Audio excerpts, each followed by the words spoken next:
குபேர செல்வ வள சம்பத்து பெற என்ன செய்யணும்? கடினமாக உழைத்தவர்களை விட கவனமாக உழைத்தவர்கள் தான் இந்த உலகத்தில் ஜெயிச்சிருக்காங்க. நீங்கள் ஹார்ட் ஒர்க் கொடுக்கணும் தான், அந்த ஹார்ட் ஒர்க்கை எங்கே கொடுக்கணும்னு தெரியணும். ஒரு மழை துளி கடலில் விழுந்தால் கடல் நீர் ஆகும், முத்துக்குள்ளே விழுந்தா சிப்பிக்குள்ளே விழுந்தால் முத்தாக மாறிடும், ஒரு இரும்பில் விழுந்துச்சு சூடான இரும்புலனா காணாமல் போயிடும், சாக்கடையில் விழுந்தால் சாக்கடை ஆயிரும். அப்போ உங்களுடைய உழைப்பு நீங்கள் எங்கே கொடுத்துக்கிட்டு இருக்கிறீங்கன்னு யோசிக்கணும். நீங்கள் டிரைவராக அம்பானிக்கு இருந்தீங்கன்னா 2 லட்ச ரூபா மாதம் உங்களுக்கு சம்பளம். ஆக்டிங் டிரைவராக இருந்தால் ஒரு நாளைக்கு 300 ரூபா சம்பளம்.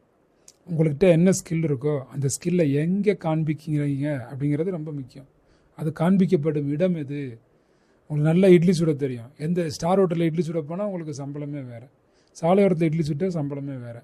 சாலையோரத்தில் இட்லி சுட்டு பெரிய ஆள் ஆக முடியுமா? முடியும். பல கஸ்டமர் மனதை கவர்ந்து பல கஸ்டமர் உங்களுக்கு இருந்தால் நீங்கள் பெரிய ஆள் ஆக முடியும். உங்களுடைய கடின உழைப்பு கவனமாக கொடுக்கப்படும் பொழுது நீங்கள் கோடீஸ்வரன் ஆகிறீர்கள்.